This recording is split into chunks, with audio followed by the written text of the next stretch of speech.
Hey gang, so today we're looking at something sent by GEEONE. It's the energy card by GAO Studio in stainless steel. It's currently listed on the site for $59, and if you use the code FidgetFix, you get 10% off. Okay, so I don't like giving out opinions at the beginning of the video because then I know a lot of people just tune out because why watch the review? But I'm gonna do it for this one. I am shocked at how much I like this. I am shocked at how good it is for the price. And frankly, I've never been a huge fan of GAO Studio, so I'm kind of shocked that I like a GAO Studio fidget. Wow, this thing is awesome. There's the review, but there's more. Let's get it on the camera and have a look. Let's find out why. It's the energy card by GAO Studio. Let's go.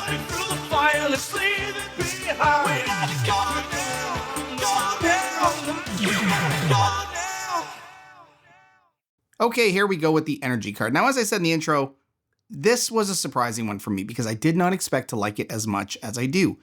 The mechanical style, the mechanical movement of these push sliders, these kind of side shuffle type sliders, is nothing new. In fact, we're seeing more and more of them now. A lot more of these types of designs are coming out where you push to the side like a shuffle, but they're always being improved upon. So that's something that I really do like about these trends. When makers see a trend happening and they all jump on it, I know we get flooded with a lot of the same thing, but what we also get flooded with is improvement sometimes. So in this case, I do think this is an improvement. This is one of those advanced, this is one of those cases where they've advanced the, I guess the style, the format a little bit, which is great. So enough talking, let's get into it. Okay, well, what's in the box? We've got a bunch of stuff, some useful, some not so much, but this is everything you get. So we get a lanyard, which is nice. We get stickers, always stickers. I rarely get fidgets now that don't have stickers in them, and honestly, they rarely make sense. So these are, but I mean, they're cool, they're different. I'm here for it. We always get these little certificates, qualified certificate, I guess. I'm not sure. Does anybody ever keep these? I don't. This is the first thing I toss in the trash. We get a big GAO Studio card. And again, couldn't tell you why this is here. I mean, I guess it's a kind of a COA, certificate of authenticity. You know, I thought, well, this is a QC card. So, I mean, I don't know. Again, this is just one of those things. This is the first, this and this, I whip these right in the trash right away. Now, getting into the actual accessories, what do we get? We get replacements. We get some slide tape here. We get some pins. We get one extra Zerk ball, it looks like, and a spring. There you go. Okay, playability. So this is a side pusher, and it's got a hinge. So the hinge is only on one side, obviously.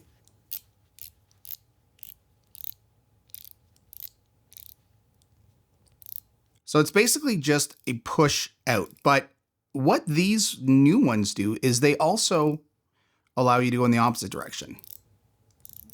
So unlike the original versions of these, like the shuffles and stuff, you could only go in one direction, but now these allow you to go in both. So what this does is actually make it ambidextrous, because now I am not ambidextrous. This is my left hand, but it does allow a left-handed person to push it the same way that it is intended to be pushed. And that was always kind of one of the issues with the shuffle, is with the single direction, it always made it a little trickier to change hands. So you have this kind of upward push, and if you flip it, you've got more of an open, like a downward kind of opening it up, I guess. This one feels a little bit more awkward. Now you can also, what's neat about these is because the pivot, because it moves in both directions from the pivot, if you don't like this action, you can turn it over and then you get another action, because now the pivot is here and it's moving up. Whereas if I turn it over, it's moving down. And again, I'm pushing in either direction. So it is one of those things that's kind of neat. Like, you do get to play with it. It's subtle. It's subtle changes, but you do get extra little movements. I find this to be the best. This is the most natural, is this pushing up, this open, which makes the lanyard hole an issue. I want the lanyard down here. And I know that's not possible because this is where the pivot point is. So that does make this whole thing a little harder to do. But frankly, I'm never holding this like this. It is too awkward. Maybe this, I mean, this is something. But again, even if I push it this way, the lanyard is here. So the lanyard is not, the lanyard is in a spot where you're meant to kind of like wrap on it this way. And if you do, you're using it in the most awkward way. So I find the lanyard post on this is a miss. It's not something I would ever use because frankly, I would never be comfortable using it. I want this. This is how I use this the most. And now let's just take a second to look at this little holographic image here. This is really, really cool. I'm still unsure about the grip. If I like this little kind of gel-filled surface, if this is good for the grip, I think it is. It gives me a little bit of extra kind of connection here. But it's very smooth as well. So I could see this being a problem for some people. This is kind of a 50-50. I like it. I don't really have a problem with it. It looks cool. It's a neat look, but it may not be for everybody. I'm curious to hear from people, maybe in the comments. Let me know if you've ever tried this. I'd love to know if there are people out there who find this too slippery.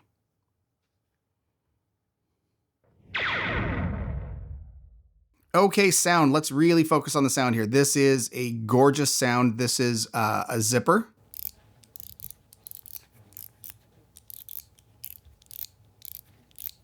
And it's a zipper because of how close the track is.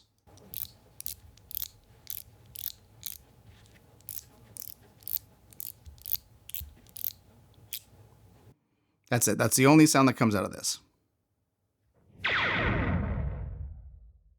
Okay, haptics, none. There's really no haptics in here. I mean, again, whenever you get this type of zipper sound where the track is really, really dense, you get kind of a satisfying, constant little hum through it. But it doesn't stand out as like a really strong feeling. But it's okay. It's sometimes the slider needs haptics because it lacks in other areas. I think in this case, this type of push slider doesn't even really need the haptic because everything comes from the sound. And again, there's a slight feeling to it, but nothing huge, nothing that really stands out. Okay, ergonomics. I mean, the ergos on this are great other than this is where the lanyard is meant to go. And to me, for me, I find it useless. This is not a good spot. And again, I understand practically, for practical reasons, it has to go here because this is the post. But, you know, you could create a hole in here. I'm sure they could have manufactured a better spot. Now, the trick with this, though, is if you are making this ambidextrous, it does become a challenge in terms of deciding where the lanyard goes. So I understand putting it in the middle here works best. It's not on either plate. It's in the middle. The problem is it doesn't work well this way. And in fact, even the graphics are facing this way, which makes you sort of feel like this is the proper way to hold it. Now, you can always flip it, of course, but this is the way it was sent out. So this is kind of how you would normally hold it, is up. The corners, there's no hot spots on here. Everything is rounded off really nicely. Even the inside, even the sharpest point, which is this little track here, is still not like cutting sharp. There's still been a little bit of attention paid to this. So overall, this is a big win on the ergonomics, other than this kind of useless lanyard spot. Again, useless to me. Okay, let's look at weight in ounces. 3.2, let's just call it 3.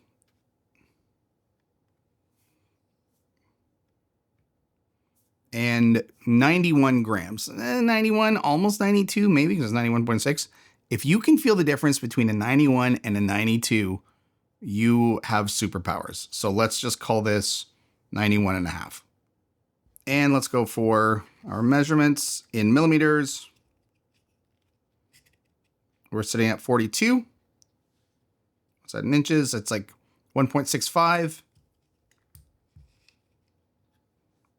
It's only about half an inch thick, or 13 millimeters thick. And let's go for the width, 30 millimeters, like 29.9, we'll call it 30. And say 1 inch thick, or wide.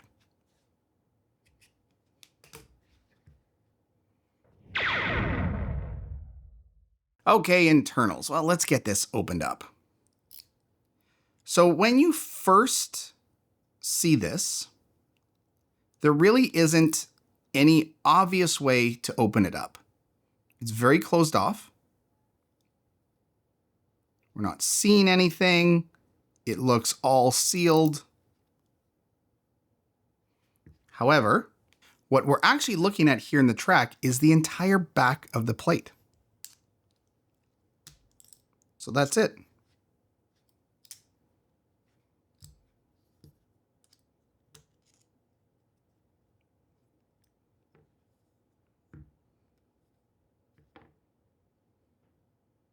Now what we get here is our pin. This is our little post. Now this is really basically for the lanyard. This is our little lanyard pin here. So we don't really need it all that much. It's not really doing anything for us, but it does hold the lanyard in. So inside here we have magnets. And those magnets are really just holding this plate together, because it's steel on the back.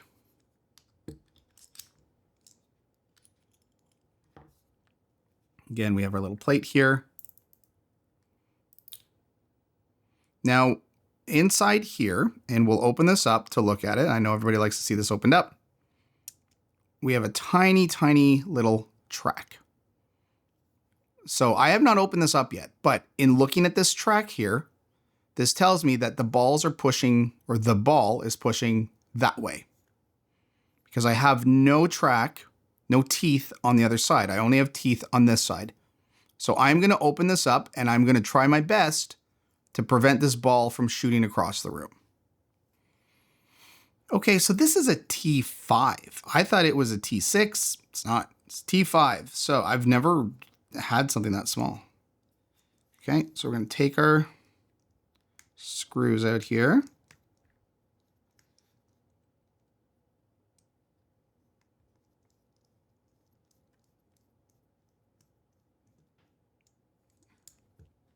Okay. Now again, here's the thing. I know the ball is pushing out that way. So when I lift this up, I'm going to cover it with my finger so that I'm trapping the ball and hopefully preventing it from flying.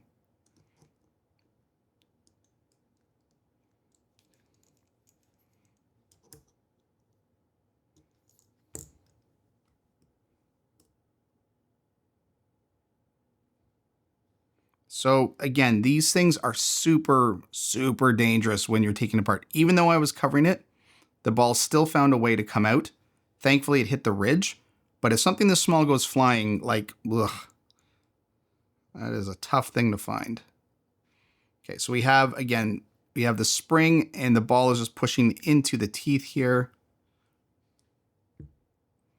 Now, with this off, we can just remove it completely. We can see there's nothing on the other side. And all this does is this little, our little collar here, we'll call it, screws into here and keeps these two pieces together. So this is the hero. This is what is creating the clicking with the ball, and it's holding the entire piece together. So again, this little lanyard post does nothing at all. If you have no intention of using a lanyard, you can get rid of it. However, if you want to use a lanyard, this is also the easiest way to tie it up is to just, I mean, you don't have to open this side up, but just take the plate off. And then that way you can kind of like take your pin out, put the lanyard in, put the pin back. So really that's all we're dealing with here. Again, this is just slide tape, and it's really just kind of sliding across here against this friction. I mean, frankly, I think it's better putting it on here because then you can access the plate when you need to.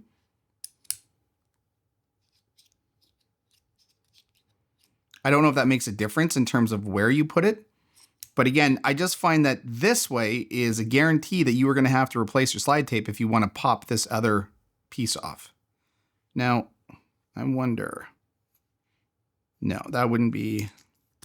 Oh, okay. I'm wrong. The other way to get this off, if you want, is once you pop this collar off, you can push all the way through the hole.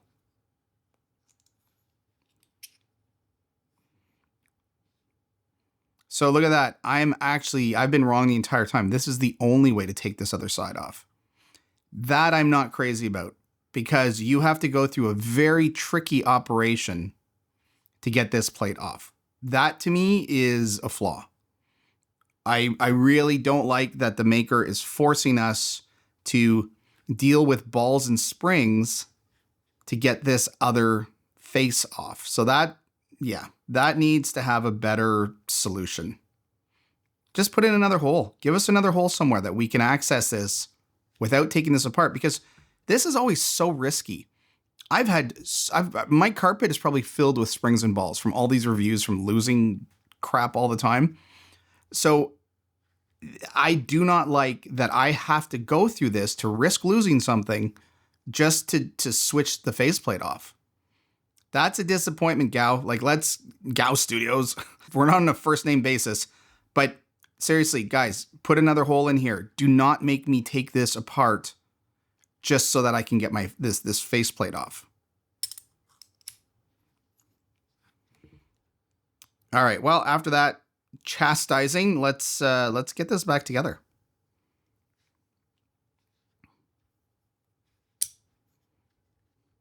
Now, the nice thing with these is there's absolutely no guesswork in terms of how to put it back together.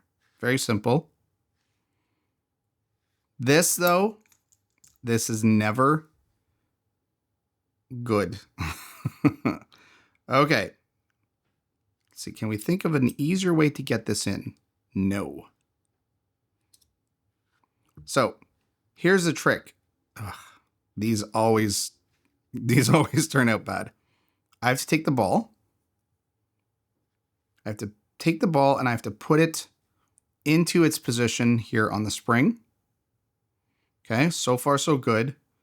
But now I have to press it down into the spring. I have to flatten it. Come on. Look at that. Even just manipulating is annoying. Ah, get over there.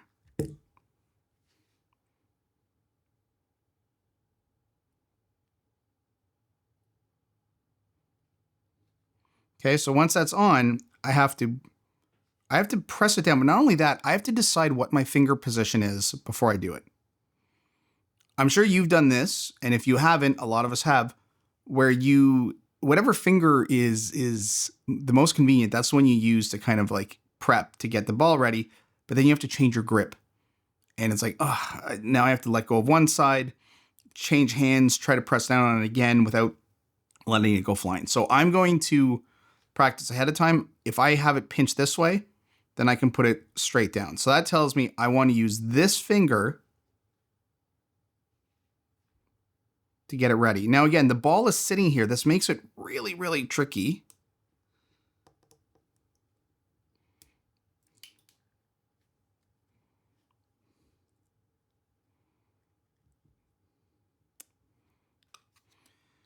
Okay, so this is being a massive pain, as these usually are.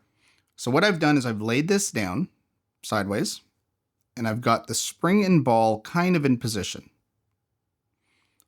The trick is I have to push the ball in all the way and flatten this down without this thing firing back out. And the problem is, and this, you kind of run into this, with a lot of these is your finger is round. So there's only one place maybe where you can actually get a flat contact with the ball. Sometimes you'll try to use your fingernail to do it. The problem is if the fingernail, because this is round, if your fingernail moves up the ball at all, it just fires out like a rocket. So what I'm going to do is use this weird card that came with this, and I'm going to hope that this works. Now, the risk with this is I'm losing contact with the ball. At least with my finger, I can feel where it is and what it's doing. With this card, I can't. But I'm pretty confident this will work. The only issue is this card's a bit large. You know what? Let's use the plate instead. It's a better idea. So let's use the plate. So I'm going to flatten this in. Now,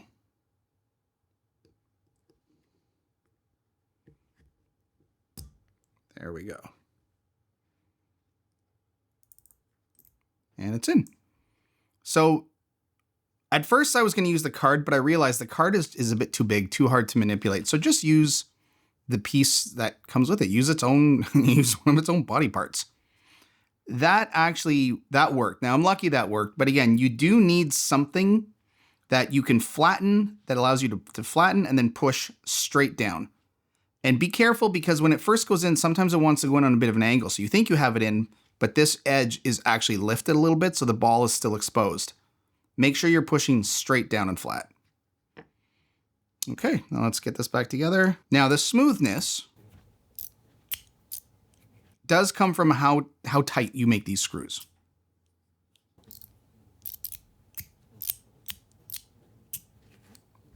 So I would not over tighten them. And in fact, you don't really have to worry as much about over tightening because this lid almost presses straight down on the screws anyways. Let's not forget our lanyard post. Put that in there. And we want to be, let's see, what's the other side? Okay, it's facing up. That's it.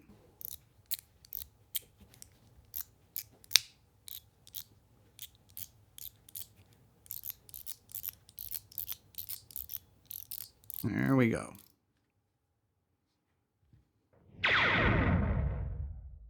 Okay, gang, final thoughts. Well, like a lot of these things, if you see a ball and spring that are this small, the first thing I will say is, or the first thing I usually say to myself is don't open it if you don't have to. Because that means you're about to deal with something really, really, really finicky. And honestly, it's so easy to lose these things. You're not expecting it and all of a sudden just something goes flying left or right. Don't do it if you don't have to. Unfortunately, with this slider, if you want to change the plates, you have to. You have to go through that whole process to change the back plate. That is a headache I don't think anybody needs or wants. So again, don't make this customizable if you are making it a massive challenge for the user to customize. I think if you get this and you don't want to change the plates, this is awesome. This is a really, really nice feeling push slider. It's surprising how good it is. But nothing's ever perfect, right? So we've now seen the flaw, which is in order to change both sides of it, you have to risk ruining it because you're going to risk losing the spring and the ball, and then you're going to have one spare and you're going to run into the same problem. The same with even just changing the slide tape. Like to change the slide tape, you also have to take this fully apart. So, not a good, in that sense, this is not a good DIY slider.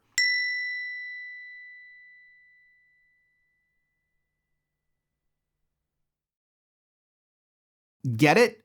If you have no intentions of opening it up, I think it's awesome. I think it's great. At some point, you're probably going to want to change that slide tape.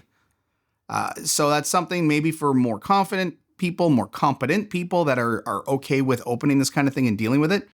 I've done this enough that it's not a nightmare. It's not the nightmare it used to be, although I've still run into some pretty bad ones. but it's really just thinking ahead and learning the lessons every time you do it. So again, in my case, I know get something flat and straight to push down on a ball and spring. And that helps you a lot because your fingers don't work as well as you think they do because of the roundness in our skin, and it's kind of soft, it's malleable. So get like a harder surface to work with. But overall though, I mean, that shouldn't deter you from getting this. That should just, it's really just more of a warning for opening it. Don't open it if you don't have to, but absolutely get it if this is something you like. This is a really nice, like if you're a fan of push sliders, this one feels great. It's really, really nice. So honestly, top marks for everything other than that one, the one kind of really head scratching design choice in terms of being able to open it and get at things. All right, gang. Thanks for watching.